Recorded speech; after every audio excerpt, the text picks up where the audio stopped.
Welcome to my channel Class Winner by Shri Shyam Books, All India #1 skill books publisher. नमस्ते। चलिए आज बात करते हैं शेयर बाजार की दो सबसे जरूरी गलियों की, प्राइमरी और सेकेंडरी मार्केट। देखिए, ये वो बुनियाद है कि अगर ये समझ नहीं आई तो स्टॉक मार्केट में निवेश की पूरी कहानी ही अधूरी रह जाती है। तो आज के सफर का रोड मैप कुछ ऐसा है। हम जानेंगे कि ये दो बाजार क्या है, फिर समझेंगे कि आईपीओ का फंडा क्या है, देखेंगे कि सेकेंडरी मार्केट कैसे काम करता है, दोनों में फ़र्क क्या है, और हाँ, सबसे ज़रूरी, ये सब जानना हमारे लिए क्यों इतना मैटर करता है।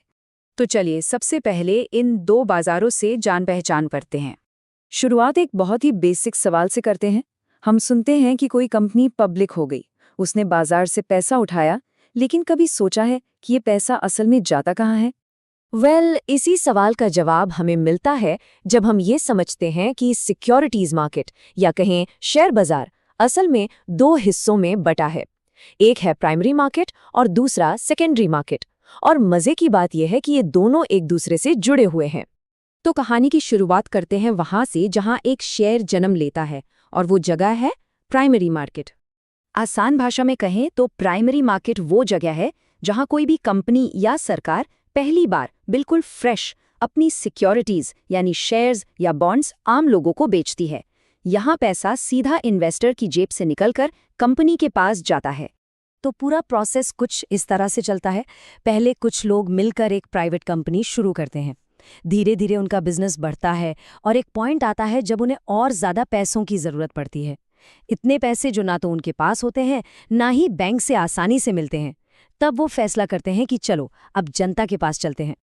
और जब कोई कंपनी पहली बार जनता के पास पैसा जुटाने जाती है तो उस प्रोसेस को एक बहुत ही पॉपुलर नाम दिया गया है जो आपने न्यूज़ में 1000 बार सुना होगा।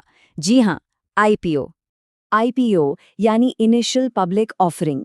ये वो लम्हा होता है जब कोई प्राइवेट कंपनी पहली बार अपने दरवाजे आम जनता के लिए खोलती है। वो अपने शेयर्स बेचती है और एक पब्लिकली ट्रेडेड कंपनी बन जाती है। अब एक सवाल आता है कि आईपीओ में शेयर की कीमत कैसे तय होती है?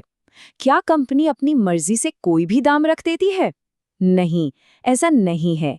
इसके लिए एक खास तरीका अपनाया जाता है जिसे कहते हैं बुक बिल्डिंग प्रोसेस। इसमें बड़े बड़े इन्वेस्टर्स से बोली लगवाई जाती है जिससे शेयर की सही डिमांड और सही कीमत का पता चलता है। ठीक है, तो आईपीओ आ गया, कंपनी को पैसे मिल गए और इन्वेस्टर्स को शेयर्स। पर अब क्या? अगर किसी को वो शेयर्स बेचने हों या किसी नए इंसान को वो शेयर्स खरीदने हों, यहीं पर एंट्री होती है हमारे हीरो सेकेंडरी मार्केट की। सेकेंडरी मार्केट, जिसे हम सब स्टॉक मार्केट के नाम से जानते हैं, असल में वो जगह है जहां एक बार इशू हो चुके शेयर्स की खरीद बिक्री होती है। मतलब यहाँ ट्रांजैक्शन हम जैसे इन्वेस्टर्स के बीच होता है, कंपनी का इससे कोई लेना देना नहीं होता। ये तस्वीर बिल्कुल साफ कर देती है। सेकेंडरी मार्केट में एक इन्वेस्टर दूसरे को शेयर बेचता है और पैसे लेता है। प्रॉफिट या लॉस जो भी होता है वो इन दोनों के बीच का मामला है, कंपनी को इससे कोई मतलब नहीं। और ये सारी खरीद बिक्री होती कहाँ है? ये होती है स्टॉक एक्सचेंज पर, जैसे हमारे यहाँ बीएससी और एनएसई हैं। ये एक डिजिटल मंडी की तरह है जो खरीदने वालों और बेचने वालों को मिलाती है। और ये सारा काम सेबी जैसे रेगुलेटर की कड़ी निगरानी में होता है ताकि सब कुछ फेयर हो। तो अब तक तो कहानी काफी क्लियर हो गई होगी। चलिए एक बार फटाफट दोनों मार्केट्स को आमने सामने रखकर इनके बीच का मेन डिफरेंस समझ लेते हैं। तो देखिए, सबसे बड़ा फर्क यही है। प्राइमरी मार्केट में नए ताज़े शेयर सीधे कंपनी से मिलते हैं और पैसा भी कंपनी के पास जाता है। वहीं सेकेंडरी मार्केट में पुराने यानी पहले से मौजूद शेयर्स की ट्रेडिंग इन्वेस्टर्स के बीच होती है और पैसा भी इन्वेस्टर्स के बीच ही घूमता है। अच्छा, अब सवाल ये है कि ये सब जानना इतना ज़रूरी क्यों है? हमें प्राइमरी और सेकेंडरी मार्केट के अंतर से क्या फ़र्क पड़ता है? इसको समझने का एक बहुत ही मज़ेदार और आसान तरीका है। कारों का उदाहरण। प्राइमरी मार्केट को समझिए एक चमचमाती नई कार का शोरूम, जहां से आप सीधे कंपनी से गाड़ी खरीदते हैं। और सेकेंडरी मार्केट वो है सेकेंड हैंड कारों का बाजार, जहां लोग आपस में ही एक दूसरे से गाड़ियां खरीदते और बेचते हैं। सिंपल।